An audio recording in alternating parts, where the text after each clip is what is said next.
Hello everyone, welcome back to our channel. ఎలా ఉన్నారు friends? ఎలా ఉన్నారో మీ అమూల్యమైన కామెంట్ సెక్షన్లో కామెంట్ పెట్టండి. టుడే రెసిపీ ఎంతో టేస్టీగా స్పైసీగా ఎలా ప్రిపేర్ చేసుకోవాలో తెలుసుకుందాం. అలాగే ఈ న్యూడిల్స్ సేమ్ బయట తీసుకునే మాదిరిగానే మన ఇంట్లోని కూడా ఎలా ప్రిపేర్ చేసుకోవాలో దాని ప్రాసెస్ ఏంటో తెలుసుకుందాం. ఇంకెందుకు లేట్ ఫ్రెండ్స్, ఈ వీడియోని స్టార్ట్ చేసేద్దాం. గ్యాస్ ఆన్ చేసుకొని ఒక బౌల్లో వాటర్ తీసుకోవాలి. ఈ వాటర్లో 1 స్పూన్ సాల్ట్, 1 స్పూన్ ఆయిల్ వేసుకుని బాయిలింగ్ అయ్యేటప్పుడు మనం ముందుగా తీసుకున్న న్యూడిల్స్ అంతా వాటర్లో మునిగేలాగా వేసుకోవాలి. ఇలా న్యూడిల్స్ అంతా వాటర్లో మునిగేటప్పుడు ఒక 5 మినిట్స్ కుక్ చేసుకుంటే సరిపోతుంది. ఇలా 5 మినిట్స్ తర్వాత చూస్తే న్యూడిల్స్ అనేవి పర్ఫెక్ట్గా 50% కుక్ అయిపోయి ఉంటుంది. మనం చేత్తో తీసుకుంటే న్యూడిల్స్ అనేది 2 పీసులుగా బ్రేక్ ఇవ్వాలి. ఇలా కుక్ అయిన తర్వాత గ్యాస్ ఆఫ్ చేసుకోవాలి.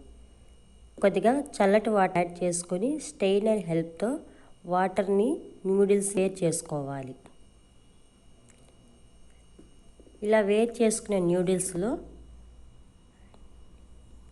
డ్రై అయిన తర్వాత 1 స్పూన్ ఆయిల్ వేసుకుని న్యూడిల్స్కి స్ప్రెడ్ అయ్యేలాగా మొత్తం కలుపుకోవాలి. ఇలా కలుపుకున్న తర్వాత న్యూడిల్స్ బాగా డ్రై అయ్యేదాకా ఒక పక్కన పెట్టుకోవాలి. ముందుగా గ్యాస్ ఆన్ చేసుకుని ప్యాన్ తీసుకోవాలి.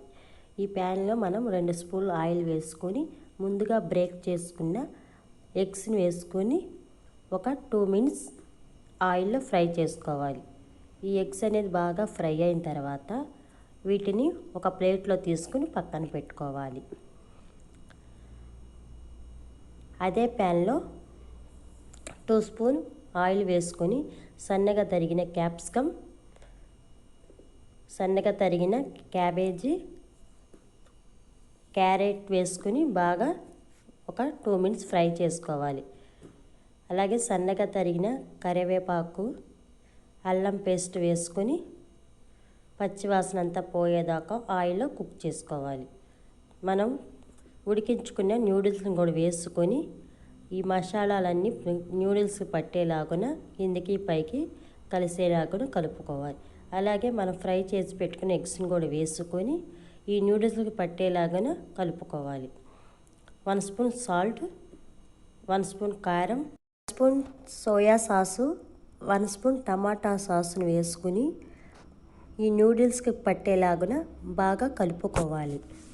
ఇలా 2 మినిట్స్ తర్వాత 1 spoon garam masala, 1 spoon chicken మసాలాను వేసుకొని ఈ న్యూడిల్స్కి పట్టేలాగా ఒక 2 మినిట్స్ కలుపుకుంటూ ఉండాలి. నూడిల్స్ అనేవి పర్ఫెక్ట్గా పొడిలాడుతూ రావాలంటే నేను చూపించిన విధంగా ప్యాన్ని ఒక సైడ్కి లేపుకుంటూ ఇలా కిందికి పైకి కలిసేలాగా కలుపుకోవాలి. ఇలా రెడీ అయిన న్యూడిల్స్ని గ్యాస్ ఆఫ్ చేసే ముందు కొత్తిమీరతో గార్నిష్ చేసుకుని ఒక 2 సెకండ్స్ కలుపుకున్న తర్వాత స్టవ్ ఆఫ్ చేసుకోవాలి. అంతే ఫ్రెండ్స్, ఎంతో టేస్టీగా ఉండే ఎగ్ న్యూడిల్స్ రెడీ అయిపోయింది. ఈ న్యూడిల్స్ని ఒక సర్వింగ్ బౌల్లో తీసుకోవాలి. ఈ సర్వింగ్ బౌల్లో తీసుకున్న న్యూడిల్స్ ఫైనల్ లుక్ ఇదనమాట. మీరు కనుక ఈ రెసిపీని ట్రై చేసి ఎలా వచ్చిందో కామెంట్ సెక్షన్లో కామెంట్ పెట్టండి. అలాగే ఈ రెసిపీని కంపల్సరీగా ట్రై చేయండి. ఈ రెసిపీ కనుక మీకు నచ్చితే ఒక లైక్ చేసి సోషల్ మీడియాలో మీ ఫ్రెండ్స్ అండ్ ఫ్యామిలీ మెంబర్స్కి షేర్ చేయండి. మీరు లైక్ చేయటం వలన మాకు ఎంతో సపోర్ట్గా ఉంటుంది. ఓకే ఫ్రెండ్స్, ఇప్పటి వరకు మా ఛానల్ని ఫస్ట్ టైం చూస్తూ సబ్స్క్రైబ్ చేసుకోకపోతే కనుక పక్కనే ఉన్న రెడ్ కలర్ సబ్స్క్రైబ్ సింబల్ని యాక్టివేట్ చేసుకుని బెల్ ఐకాన్ కూడా యాక్టివేట్ చేసుకోండి. ఇలా చేయటం వలన మేము చేసే ప్రతి వీడియో మీకు నోటిఫికేషన్ ద్వారా చేరుతుంది. ఓకే ఫ్రెండ్స్, ఈ రెసిపీని లేట్ చేయకుండా మీరు కూడా మీ ఇంట్లో ట్రై చేయండి. ఇలాంటి మరెన్నో వీడియోస్తో మళ్ళీ కలుసుకుందాం. అంతవరకు bye bye. Have a nice day. Thank you for the watching.